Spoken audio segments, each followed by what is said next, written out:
Hello नमस्कार प्रिय विद्यार्थियों, आप सभी अच्छे होंगे। आपके अपने यूट्यूब चैनल में स्वागत है।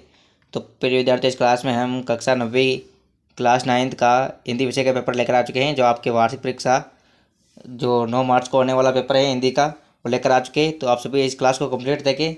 बिल्कुल आपके 9 मार्च का पेपर है, दोपहर 1 बजे वाला। तो आप सभी इस क्लास को कंप्लीट देखें और चैनल पर नए हो तो चैनल को सब्सक्राइब कर दें। आपके समय रहेगा परीक्षा का 3 घंटे 15 मिनट का और पूर्णांक आपके 100 नंबर का रहने वाला है। ठीक है ना। आपके प्रश्नों की संख्या 24 रहेगी। तो चलिए आगे देखते हैं। आपके सबसे पहले एक खंड रहने वाला है जिसमें आपके प्रश्न संख्या 1 देखते हैं। निम्नलिखित अपठित पद्यांश को पढ़कर पूछे गए प्रश्नों के उत्तर लिखिए। तो सबसे पहले आपको गद्यांश को पढ़ना है। भारतीय दर्शन सिखाता है कि जीवन का एक आशय है और लक्ष्य है, उस आशय की खोज हमारा दायित्व है और अंत में उस लक्ष्य को प्राप्त कर लेना हमारा विशेषाधिकार है। इस प्रकार दर्शन जो कि आशय को उद्घाटित करने की कोशिश करता है और जहाँ तक उसे इसमें सफलता मिलती है, वह इस लक्ष्य तक अग्रसर होने की प्रक्रिया है। ठीक है ना। तो आप सभी को इसको पहले ध्यानपूर्वक पढ़ना है, फिर जो नीचे प्रश्न पूछे गए उनके उत्तर देने हैं। ठीक है ना।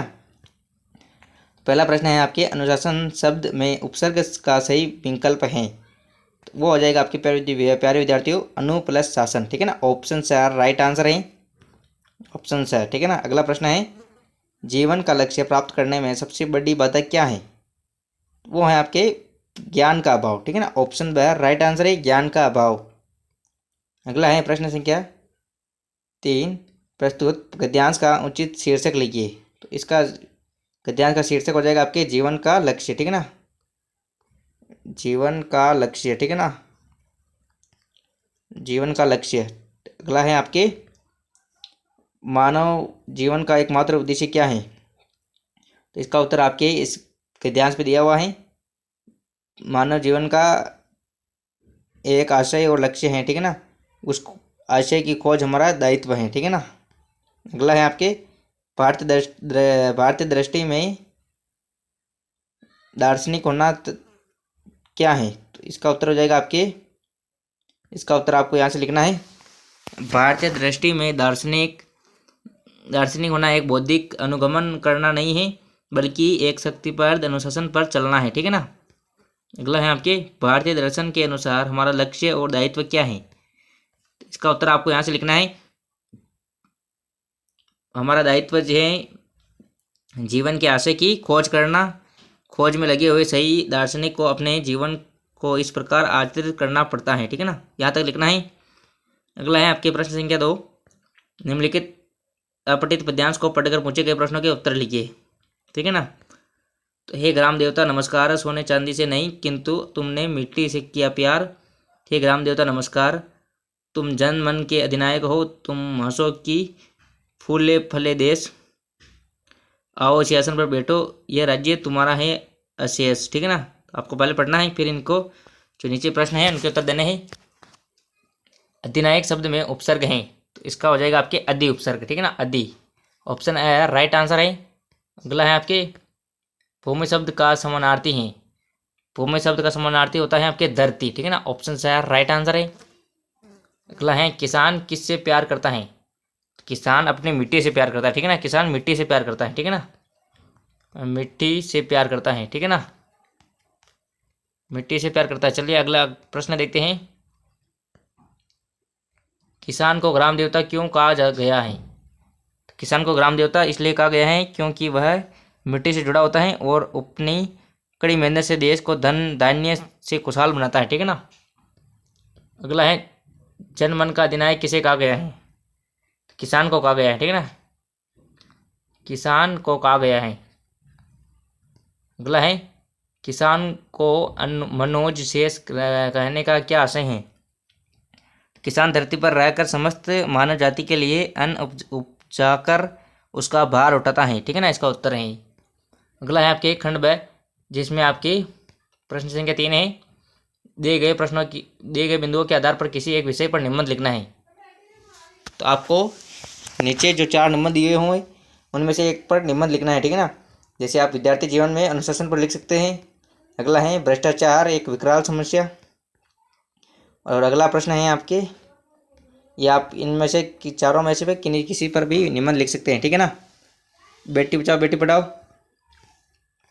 अगला प्रश्न है प्रश्न संख्या 4, अध्यापक और छात्र के बीच परीक्षा को लेकर हुए संवाद को लिखिए। तो मोस्ट इंपोर्टेंट प्रश्न है बिल्कुल। आपको संवाद कैसे लिखना है, तो चलिए देखते हैं संवाद कैसे लिखना है।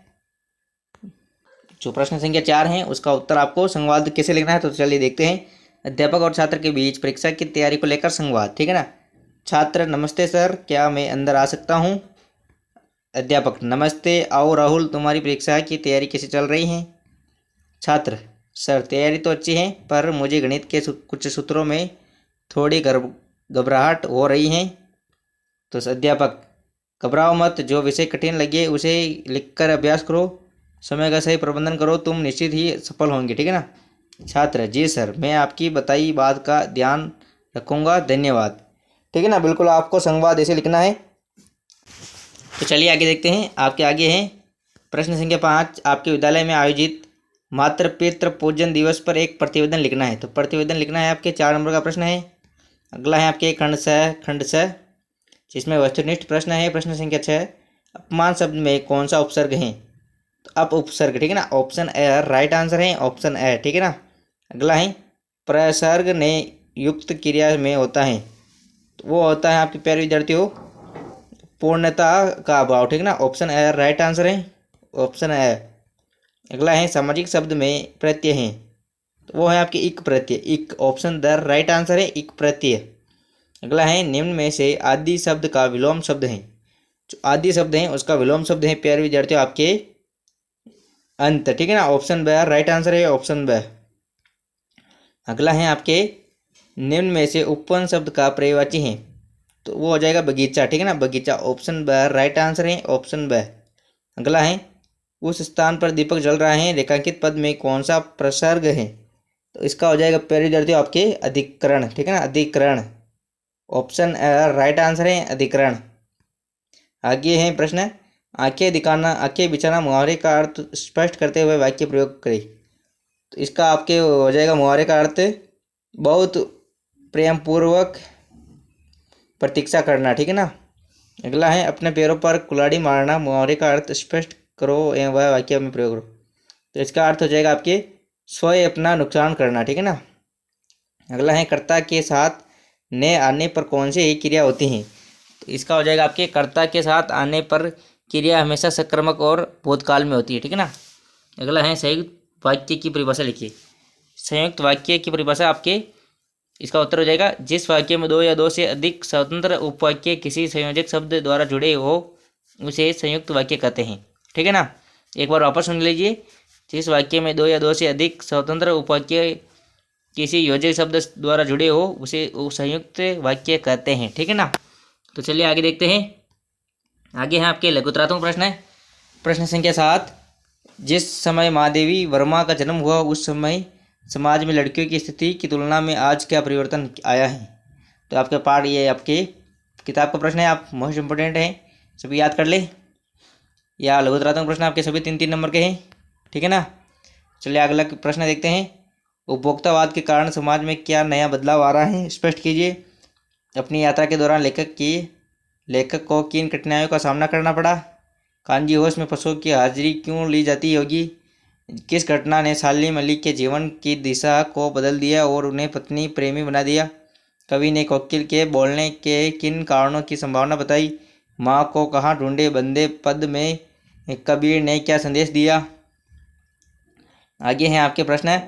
एक लकुटी और कामरिया पर कवि सब कुछ न्यौछावर करने को क्यों तैयार हैं? गाँव को मरकत डिब्बे या खुला क्यों कहा गया? बच्चे काम पर जा रहे हैं कविता में कवि ने सबसे भयावह समस्या क्या बताई? ये आपके मोस्ट इंपोर्टेंट किताब के प्रश्न है, सभी याद कर ले, परीक्षा में छपने वाले प्रश्न है बिल्कुल, ठीक है ना। अगला है आपके निबंधात्मक प्रश्न है। निबंधात्मक प्रश्न है प्रेम आए कविता का भार अपने शब्दों में प्रस्तुत कीजिए, ठीक है ना।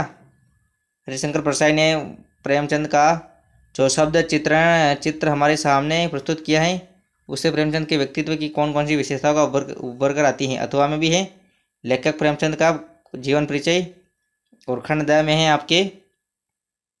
है आपके अति लघुत्रात्मक प्रश्न है। लेखिका की नानी की आज़ादी के आंदोलन में किस प्रकार की भागीदारी रही? बाढ़ की खबर सुनकर लोग किस तरह तैयारी करने लगे? रीढ़ की हड्डी पाठ के लेखक कौन है? ये आपके मोस्ट इंपोर्टेंट प्रश्न हैं, याद कर लें इन सभी को प्रश्नों को, ठीक है ना। तो प्यारे विद्यार्थियों, ये थी आपकी क्लास।